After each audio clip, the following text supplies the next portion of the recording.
Hello, everybody, and welcome to the Brighter Together podcast. My name is Janet Courtney, and my guest today is Ian McPhet. Ian is the superintendent at Avison Global Leadership Academy, and he is now in Pasadena, California, because both of the schools, the charter schools that they had, were in Pasadena, and they were lost to the fires. Ian, thank you so much for being here today. Well, thank you for having me. Really glad to be here. We as a charter district, we have two schools. We have Avison School Leaders, our elementary campus, which is one of the schools that burned down. And then we have our middle school, high school, Avison Global Leadership Academy, which was smoked out. And so all of our students had to move. We had 70 plus students lose their homes. I lost my home to the fire, to the Eaton Canyon fire. And we had about 15 staff members also lose their homes and about 4 of our governing board members, so about half of our governing board. So the impacts have been significant. We've found that, through this time, we've really, stuck together, and we found resilience through really just being active and supportive of one another. So actually, it's a great time to be an educator if you want to push back and try to fight for what's right. And so that is what our school is all about. Awesome. I know you've heard it, but breaks my heart for you guys. Absolutely breaks my heart. You hear about things like that on the news and, how horrible it is. And you cannot really, unless you've been through a tragedy like this, cannot wrap your head around it. And then the news goes on and you don't necessarily always get to talk or see what happens after, how schools and how those kids and how you and how everybody else is managing, how are you? So how are you guys dealing with it? What are you doing? I mean, I know there's got to be some PTSD going on, right, with some of the kids. So how are you guys managing that? Yeah, for sure. It's been really difficult to help support students through everything that they're going through. You don't start your year thinking, well, if we have a tragedy of this magnitude, how are we going to roll things forward? But the impacts have been significant. I know, just to kind of speak briefly about things our staff have done recently, we have what's called rites of passage trips, and these trips are essentially ways for us to get our students learning in community, internationally, nationally. These trips are about deep conceptual understanding of concepts. So we've taken our 8th and 9th graders, they're right now at the Navajo Nation, and so they're doing some great learning there, and they've done learning before then. And our high schoolers, 11th and 12th graders, just returned from Machu Picchu in Peru, which was a really, really impactful trip for them.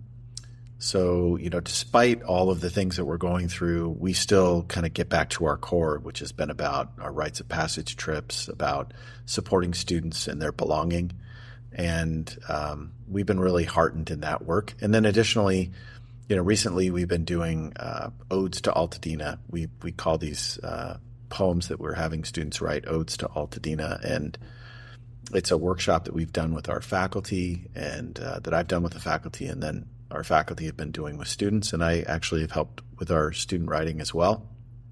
And, poetry is a way of reflecting on what's happened, the tragedy that's happened, and then also a way of honoring the things that, were such a large part of our lives, both in our school and at our homes, and honoring the memory of those. So we've been that's where our focus has been these past few months. Isn't it amazing how much you can express yourself in the arts, be able to, yeah. It's, an interesting thing that we really focus on is our theater program. And we have a partnership with Arts Bridging the Gap, which it's been really fruitful. So we put on 2 musicals a year. And one of our musicals right now they're working on Alice in Wonderland, and they'll finish that up in the next 2 weeks.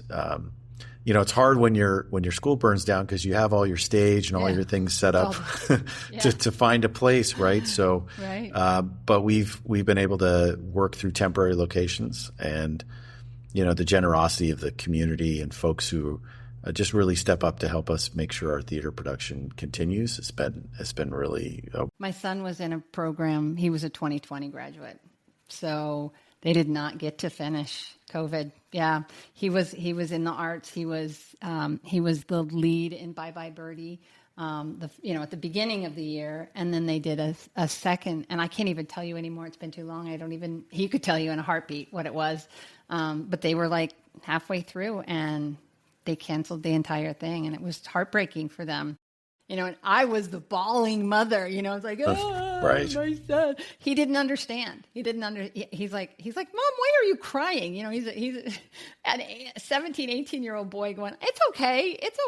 March, everything closes down, and he did get to go to, he was a wrestler, and he did get to go to state, but the basketball team didn't get to go to their state for school, and they didn't get a graduation. They didn't get a senior skip day. They didn't get the prom. They didn't do any of those things.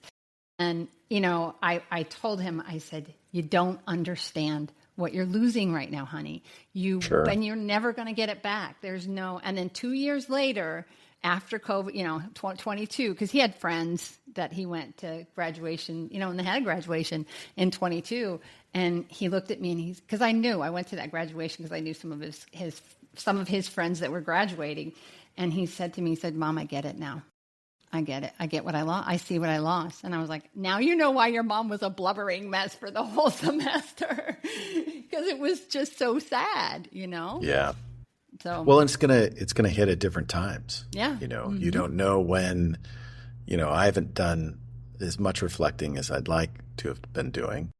I know that our students have been doing some reflection on, what's going on, but only now in end of April, May of 2025, are we kind of grappling with some of the, the raw tragedy that we've experienced. And I would say even now, persevering has, been part of the process. We've been talking about hope being a verb, this idea that it's active. I had a friend of mine, I called a friend of mine he lives up in Portland. He's an author, great person, great educator.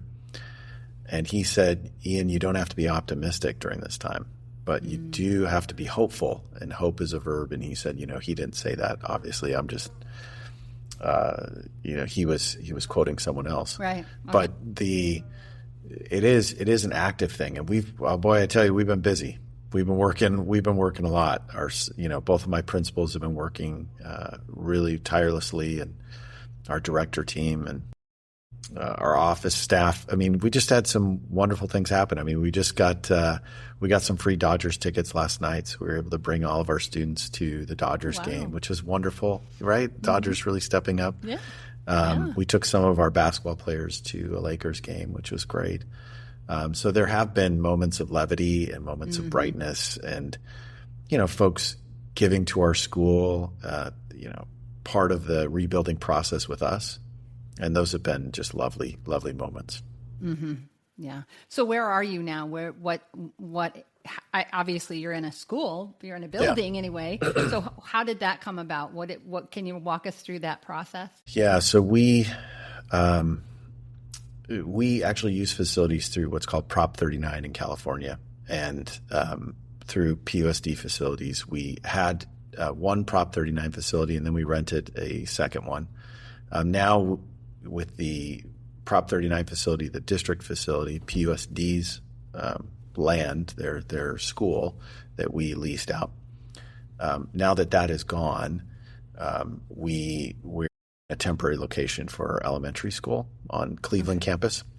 Okay. And then for our middle school, high school, we're on what's called the Wilson campus in PUSD's, part of their portfolio of schools. So Pasadena Unified School District, right? That's true. Yeah. They're our authorizer.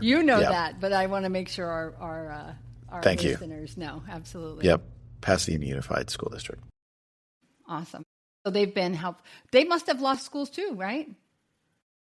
Or no? Well, there were 3 charter schools that burned down, and Pasadena schools. We had one that was empty, Franklin, that is a Pasadena school, and then another school, Elliott Middle School. That one burned. Probably about half of that school burned down, and that was really quite a beautiful, beautiful campus, just like the other ones too. Just like Audubon, and our campus was a noise campus.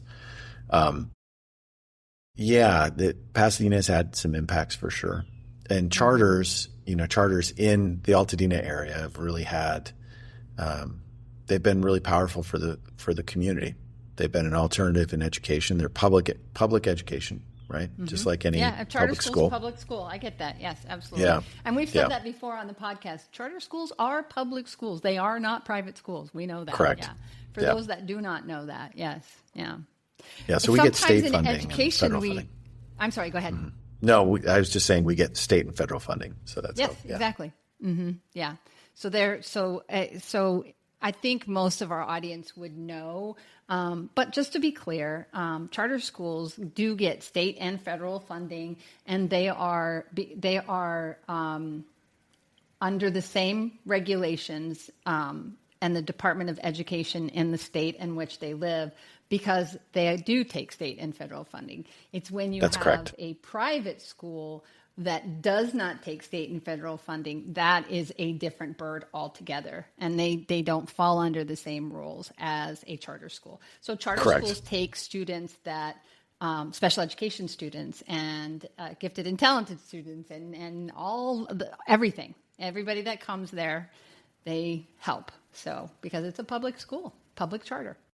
That's exactly it. Yeah, and it's a distinction that I don't know if a lot of folks understand, especially in California, how charters work. If you're in a district, you're in the district boundaries. We understand you go to a district school in their boundaries, whatever their school district boundaries are. Private schools, you get accepted into a private school. You go through the process and get vetted, and they like you and you like them, and you can go to that private school. Yeah, right. And then you pay your tuition. And then for charters, public charters in the state of California, the way they work is that there's a lottery. So you can come from that area or you can come from parts outside that area, wherever they are. And so the lottery then allows for students to attend. That's how that works.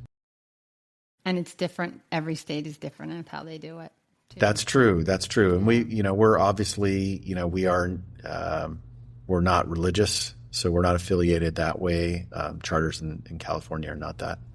So just another school option. Another nuance. Yeah. Yeah. And it is an option. It is an option in other states as well. Yeah. It's as many states as there are that many rules. Sure. Believe me, when you run a company that crosses lots of state lines, you learn lots of different rules. Lots of different rules. Yeah, lots of different rules. Yeah. So, but that's okay. That's part of the challenge, right? So, awesome. Okay. What else? What else do you think? What do you think the next step is? Let's go there. What is the next step for? I know you said you're working on funding. You're working on finding a new permanent home, right? So what's next? Well, I think that our next steps are about rebuilding. I don't know if you follow Welcome to Wrexham. Do you follow this? The Welsh football club anyway, they had a similar tragedy. Actually, their tragedy was much worse in terms of at the turn of the century. They had a mining accident, so they awful community, really tragedy that was really impactful and that they still remember to this day. Well, I bring all that up to say that they have a football club, and their football club. Like soccer football or football? Soccer. Okay. Sorry. Yeah.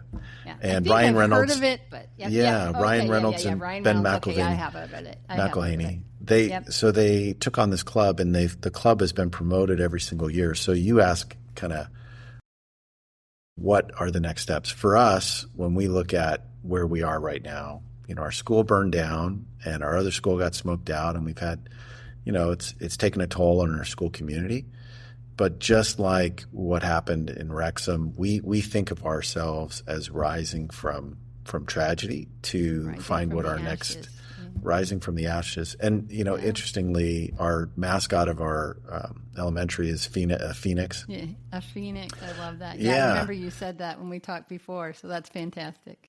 So we consider ourselves the nobody considers. I'm just making this connection that we consider ourselves the Wrexham of Altadena, and I would say that all charter schools think of themselves that way too.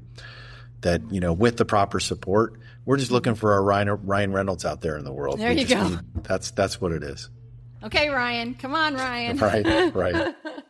No, but we're know. Really it's about community coming together, and our community's done that work. And so when you start doing that work, I think it attracts more folks who are willing to give and support, and that's been a really positive thing. And kids are our future. They really are. They are the ones. They're the reason that you and I get up every day and go to work and serve, because they are our future. And we as educators, I think that parents get it, but when you're an educator and you work with so many kids and you see the impact that you're having, it's just, there's nothing like it. I don't think. Anyway, I always tell people I could serve 55 kids as a speech pathologist. When I was working full time, and this year Lighthouse has got 2,500 kids, and I don't get to see them directly. I'm not the one in the classroom. You're not the one in the classroom. But boy, all of those kids are touched by the work that you and I do. And that's people don't always understand that. And that those pieces, sometimes it's in the background, we're the unsung heroes. And that's why part of the reason why we're doing this podcast, because the work that you are doing every day matters, and it matters so much. And the world needs to know, and educators need to know. Yeah, I would say that, not the work that I'm doing, but the work that teachers are doing in the classroom. My work is about making sure that we get rid of some of the barriers for educators so that they can be effective with students. But in much the same way that, your speech pathology work now is about empowering those folks to do that work in the classroom. I actually consider my work a service to the educators and trying to get them so that they can be the best versions of themselves for students. And we've seen, remarkable results, even despite everything that happened in the pandemic, and now we're out of the pandemic, and now the fires. For us, we've just seen remarkable growth with our students because of the faculty with high integrity and really working in the best interest of students. Yeah. Yeah, I love your humble answer, because, you are making a difference, Ian. You really are. You really, and I know you're doing it for the teachers, but the teachers, it doesn't stay there. They're doing goes to the kids, and that's amazing. Okay, so I always ask this question, and I almost don't want to ask it, because I think there's probably a million. But I ask every podcast guest, if you could. And this is I don't know, it's like, I feel like it's a silly question to ask, but if you could miraculously solve one challenge in your school, what would you want to solve? For us right now, it would be to have a permanent home, a home that we could be at for decades, where, I think a lot of schools have that problem figured out. Like, they have a place, and for some schools that are online, they don't need one, right? For us, it's a necessity, and we're in temporary housing right now. It's not just personally, I'm in temporary housing now, but professionally, our school's in temporary housing, both of them. And we're looking for our forever home. So how do we make sure that, we can get there? Well, we're going to need support. And so that, if I could wave a magic wand, it would be for us to have a piece of property that we could call our own, or that we could lease for 30, 40 years. And that we could build on and rebuild our school community together. Absolutely. Absolutely. Well, Ian, it has been a pleasure. Thank you so much for your time. Thank you. Thank you. Amazing conversation. Where should people go if they want to learn more and maybe even donate to your school? www.avison.org. There's a donation page right there at the bottom. You can see all of our work that we've been doing. And if you'd like to give to a particular school, whether that be the elementary, Avison School Leaders, or Avison Global Leadership Academy, we can make that happen.